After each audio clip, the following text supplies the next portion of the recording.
Hello everyone, welcome to EduTap. तो आज हम 10 मिनट्स अ डे सीरीज में जो टॉपिक डिस्कस करेंगे वो है recovery of debt determined by the tribunal. तो देखिए, एक बार ट्रिब्यूनल ऑर्डर पास करता है तो वो एक रिकवरी सर्टिफिकेट इशू करता है एप्लीकेंट को। और जो रिकवरी ऑफिसर है उसकी रिस्पॉन्सिबिलिटी है कि ये जो रिकवरी सर्टिफिकेट में अमाउंट है इसको रिकवर करना है। और ये जो रिकवरी ऑफिसर्स है इनके पास सफिशिएंट पावर्स होती हैं रिकवरी को एनफोर्स करने के लिए। तो ये सिर्फ एक फॉर्मल डॉक्यूमेंट नहीं है, ये रिकवरी ऑफिसर को पावर भी प्रोवाइड करता है।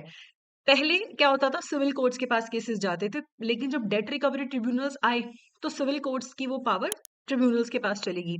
लेकिन ऐसा भी हुआ था कि अभी केसेस सिविल कोर्ट में सॉल्व हो चुके थे लेकिन अभी रिकवरी नहीं हुई थी, तो वो एप्लीकेंट ट्रिब्यूनल्स के पास जा सकते थे कि आप रिकवरी सर्टिफिकेट इशू कर दो। ऑलरेडी कोर्ट में केस तो फाइनल हो चुका है लेकिन रिकवरी सर्टिफिकेट ट्रिब्यूनल्स ऑर्डर कर देते थे। और अथॉरिटीज जो रिकवरी ऑफिसर है जो भी एक्शंस लेते हैं उनके लिए उनको इम्यूनिटी मिल जाती है for the actions taken in good faith. तो जो रिकवरी ऑफिसर है वो प्रॉपर्टी को सेल और अटैच कर सकता है जो डिफेंडेंट की प्रॉपर्टी है, चाहे वो मूवेबल प्रॉपर्टी है चाहे इमूवेबल प्रॉपर्टी है। और अगर डिफेंडेंट इस काम में बाधा डालने की कोशिश करता है तो he can be detained, prison में उसे डिटेन किया जा सकता है। But that defendant should be wilful defaulter. ठीक है, अगर आप किसी पर्सन को इसीलिए जेल में डाल रहे हो कि वो डेट्स नहीं पे कर पा रहा तो वो विलफुल डिफॉल्टर होना चाहिए। लेकिन अगर कोई सच में इनेबल टू अनएबल टू पे द डेट्स है, उसकी इनएबिलिटी है टू पे डेट्स, फिर आप उसे जेल में नहीं डाल सकते, क्योंकि ये आर्टिकल 21 के अंडर जो फंडामेंटल राइट है, right to life and liberty, उसका वायलेशन होगा। उसके बाद जो रिकवरी ऑफिसर है वो तो पैसा रिकवर करने की कोशिश भी करता है, लेकिन एक रिसीवर भी अपॉइंट किया जा सकता है बाय द ट्रिब्यूनल जो डिफेंडेंट की प्रॉपर्टी जो भी है मूवेबल इमूवेबल उनको मैनेज करेगा। हो सकता है बहुत सारी प्रॉपर्टीज हो, कंपनी है उनकी बहुत सारी प्रॉपर्टी है, पैसा रिकवर करना है तो रिसीवर प्रॉपर्टी को हैंडल करेगा। तो जो रिकवरी ऑफिसर है वो पोजेशन ले लेगा, जिन भी प्रॉपर्टीज को गिरवी रखा गया था उनकी जो पोजेशन है वो ले लेगा। दूसरी प्रॉपर्टीज की भी पोजेशन ली जा सकती है अगर ट्रिब्यूनल अलाउ करे, और उन्हें सेल करके पैसा रिकवर किया जा सकता है। अब रिकवरी सर्टिफिकेट में जो अमाउंट है वो रिकवरी ऑफिसर को रिकवर करना है, और जो डिफेंडेंट है वो रिकवरी ऑफिसर को चैलेंज नहीं कर सकता है। रिकवरी ऑफिसर के पास अथॉरिटी ही नहीं है इन सब ऑब्जेक्शंस को देखने का। अगर डिफेंडेंट को प्रॉब्लम है कि कोई क्लेरिकल इशू है, कोई मैथमेटिकल इशू है रिकवरी सर्टिफिकेट में, तो वो ट्रिब्यूनल को बोले, ट्रिब्यूनल उसे कंसिडर कर सकता है, ट्रिब्यूनल उसे रिव्यू कर सकता है, ना कि रिकवरी ऑफिसर।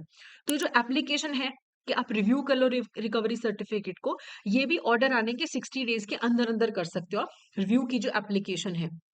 ठीक है, एंड ऑपोजिट पार्टी को भी नोटिस भेजा जाएगा, हियरिंग के लिए बुलाया जाएगा अगर रिव्यू करना है एप्लीकेशन को।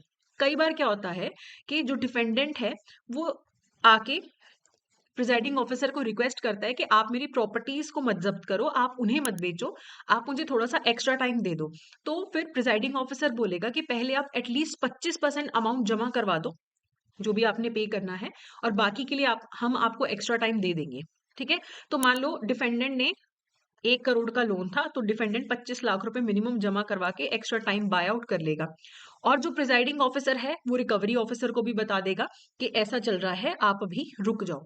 जो जो भी पैसे आते जाएंगे वो रिकवरी ऑफिसर को भी ट्रिब्यूनल बताता जाएगा कि इतने पैसे आ चुके हैं। लेकिन अगर ये प्रोविजन डिफेंडेंट यूज कर रहा है तो वो अपना राइट टू अपील लूज कर देता है, फिर वो अपील नहीं कर सकता एपेलेट ट्रिब्यूनल में। प्लस अगर ये सब टाइम मिलने के बाद भी डिफेंडेंट पे नहीं कर पाता तो फिर रिकवरी ऑफिसर जो है वो अपनी प्रोसीडिंग्स स्टार्ट कर लेगा।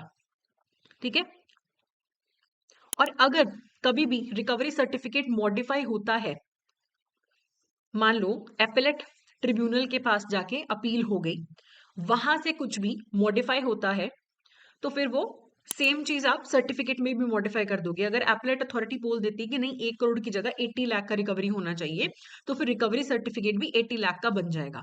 ठीक है, मान लो जो एप्लीकेंट है उसने अपील की है कि मेरा अमाउंट 1 करोड़ से 80 लाख तक रिड्यूस कर दिया जाए, तो 20 लाख की रिकवरी पे स्टे लगा दिया जाएगा, बाकी की रिकवरी रिकवरी ऑफिसर करता रहेगा।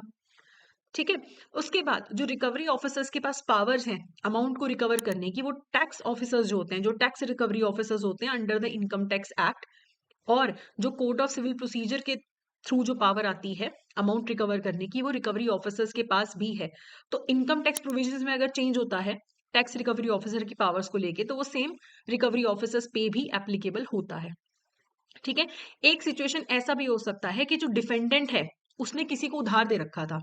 ठीक है, जिस पर्सन ने बैंक से 1 करोड़ का लोन का डिफॉल्ट किया है, कोई एक थर्ड पार्टी है जिसने इस डिफेंडेंट को मान लो 20 लाख रुपए की पेमेंट करनी थी, तो रिकवरी ऑफिसर इसे नोटिस बोल के भेज के बोलेगा कि आप ये 20 लाख हमें पे करो, क्योंकि हमें इस आदमी से 1 करोड़ रिकवर करना है। ठीक है। और कई बार ऐसी सिचुएशंस होती है जहां पे जॉइंट शेयर होता है प्रॉपर्टी का, किसी का जॉइंट शेयर है, तो ये अज्यूम किया जाएगा कि प्रॉपर्टी आधी आधी है। तो मान लो जो मेरा घर है वो बैंक वालों ने अपनी पोजेशन में ले लिया, लेकिन वो जॉइंटली ओन्ड है, मेरा और मेरी सिस्टर का जॉइंटली ओन्ड है।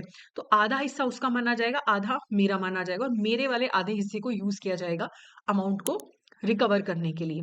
लेकिन जो नोटिस जाएगा वो डिफेंडेंट को भी जाएगा कि घर हम बेचने वाले हैं, और जॉइंट होल्डर सबको ये नोटिस जाएगा।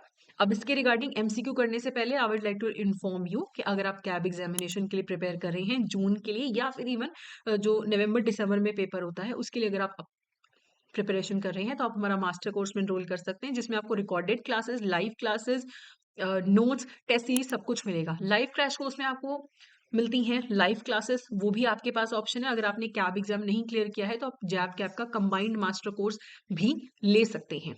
तो आप अपने हिसाब से और जो भी इस टाइम पे कोड एप्लीकेबल है उसके हिसाब से एनरोल कर सकते हैं। अब हम क्वेश्चन देखते हैं, which of the following statements regarding the issuance and enforcement of recovery certificates are correct. Once the tribunal issues a recovery certificate, the recovery officer is responsible for ensuring the recovery of the awarded amount. Correct. The recovery officer can issue recovery certificate even if a decree has already been passed by a civil court. Correct. Tribunal has the power to transfer cases from civil courts to tribunals. Authorities involved in recovery proceedings are protected under the act, but only if they act maliciously. Maliciously नहीं, अगर वो good faith में act करते हैं तब उन्हें जो है प्रोटेक्शन मिलती है, ना कि गलत काम करने पे प्रोटेक्शन मिलती है। तो सारे स्टेटमेंट सही हैं आखिरी को छोड़ के, तो ए जो है यहाँ पे करेक्ट आंसर होगा। इस सेशन का जो पीडीएफ है आप हमारे टेलीग्राम चैनल से डाउनलोड कर सकते हैं, जिसका लिंक आपको डिस्क्रिप्शन में मिल जाएगा। तो that's it for today, thank you so much.